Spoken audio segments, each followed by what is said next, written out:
Voilà, on se retrouve sur une nouvelle vidéo. Cette fois-ci, ça concerne la révision de l'examen. On va attaquer la préparation du savon. Alors, voilà, tout de suite, vous avez votre, attendez, votre équation de la réaction, donc la triglycéride. Pour notre cas, on va prendre l'oléine avec NaOH qui donne le savon, c'est-à-dire carboxylate de sodium, RCO-Na+, et le glycérol qui se forme à côté. Donc le savon, c'est bien cette structure-là. Alors le but de la réaction, c'est la préparation du savon par la méthode de saponification. Il faut préciser.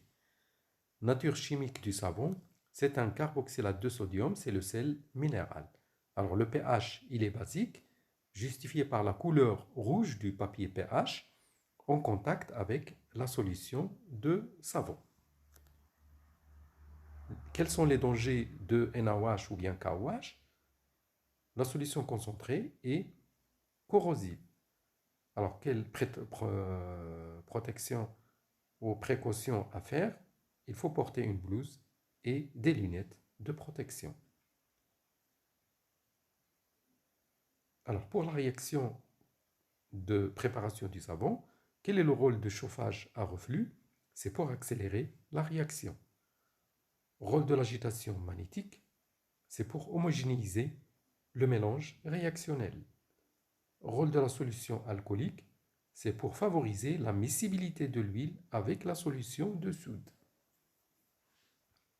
Parce que si on met uniquement la solution aqueuse de NaOH avec l'huile, il n'y a pas de miscibilité. Donc, il faut rajouter l'alcool. Donc, la présence de l'alcool dans le mélange réactionnel, c'est lui qui favorise la miscibilité de l'huile avec la solution de soude. Le mélange réactionnel est par la suite, dans le protocole de préparation, à un certain niveau, on verse, à la fin de la réaction, on verse le mélange réactionnel dans une solution de chlorure de sodium. Pourquoi? Parce que le savon est insoluble dans cette solution polaire, c'est-à-dire la solution de chlorure de sodium, et par conséquent, on va obtenir une précipitation, une meilleure précipitation du savon, c'est-à-dire on va éviter la solubilité du savon. Le nombre de moles de la solution de soude. Alors, N1 est égal à M divisé par grand M. M, c'est sa masse molaire de la soude, c'est 40. Et M, c'est la masse de soude que vous avez pesée pour faire la réaction de préparation du savon. Si on vous demande le calcul de la concentration C de la solution de soude, c'est N1 fois 1000 sur V. De manière générale, C est égal à N sur V. Alors, puisque vous avez pris V en millilitres, donc vous le remplacez par sa valeur en millilitres multipliée par 10 moins 3. Alors, le 10 moins 3 qui va monter en haut, donc ça va vous donner la formule C est égal à N1 fois 1000 divisé par V. Le N1, vous l'avez déjà calculé ici. Donc, ça va revenir à M, petit m, je rectifie, petit m, voilà. Donc, c'est petit m fois 1000 divisé par 40 fois V. Alors, faites attention, V, le volume de la solution de soude, vous avez, en plus de la soude, vous avez de l'éthanol. Donc, dans le mélange réactionnel, vous avez un volume qui contient d'une part l'eau, donc un volume d'eau, et auquel vous avez rajouté un volume d'éthanol. Donc, c'est la somme des deux volumes qui constitue ce volume ici. Si vous avez par exemple ici pris 10 millilitres et là 10 millilitres, là vous allez mettre 20 millilitres. 20. Alors le nombre de moles de N2, de l'oléine, c'est-à-dire de l'huile. De manière générale, n est égal à petit m sur grand M. Donc c'est la masse de l'oléine qu'on va chercher par la suite. Pourquoi? Parce que, permettez-moi, donc voilà, la masse molaire de l'oléine c'est 884 et la masse de l'oléine qu'on cherche, ça demande un passage à travers la densité. Donc on fait recours à la densité. Il faut passer par la densité, c'est-à-dire D est égal à M sur V, petit m sur V, qui vous donne M de l'oléine égale D fois V. Alors la densité c'est 0,9 et le volume de l'huile c'est bien, j'efface, voilà, et je reviens ici. Donc voilà, ça perturbe.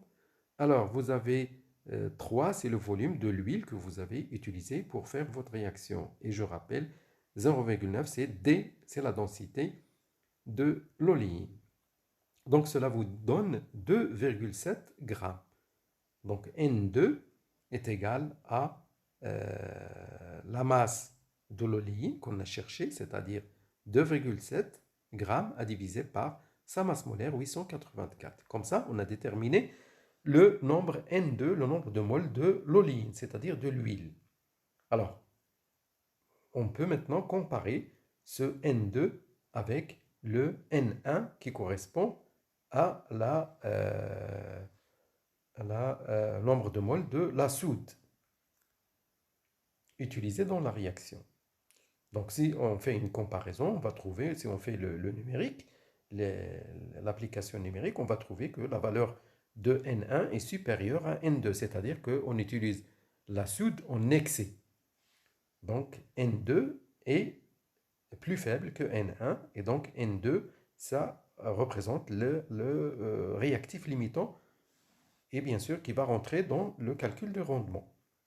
Alors, remarquez bien pour le calcul du rendement qu'on va attaquer dans la dernière question, on voit bien que pour une molécule ou bien une mole d'oléine, on a combien de moles de savon? On a 3 moles de savon.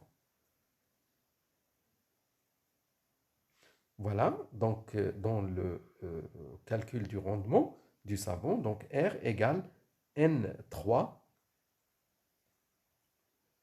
expérimental multiplié par 100 sur N3 théorique. Alors N3, il représente le nombre de moles du savon. Alors, vous avez N3 expérimental qui représente la masse que vous avez obtenue du savon hein, à la fin de la réaction, la masse expérimentale divisée par 304. Ça donne N3 expérimental.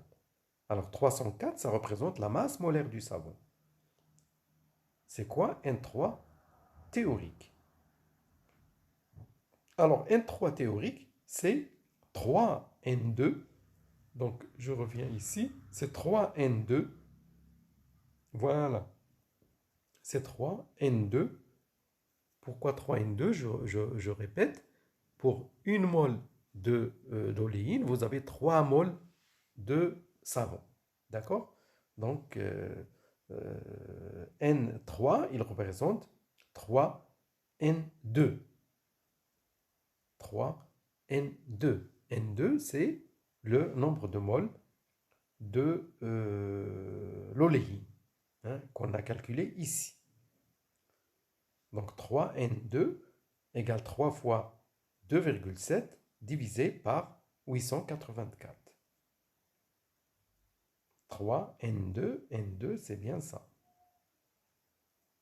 Alors la masse molaire de l'oléine, c'est 884 et la masse volumique de l'huile, de l'oléine, c'est 0,9 qu'on a utilisé à ce niveau-là.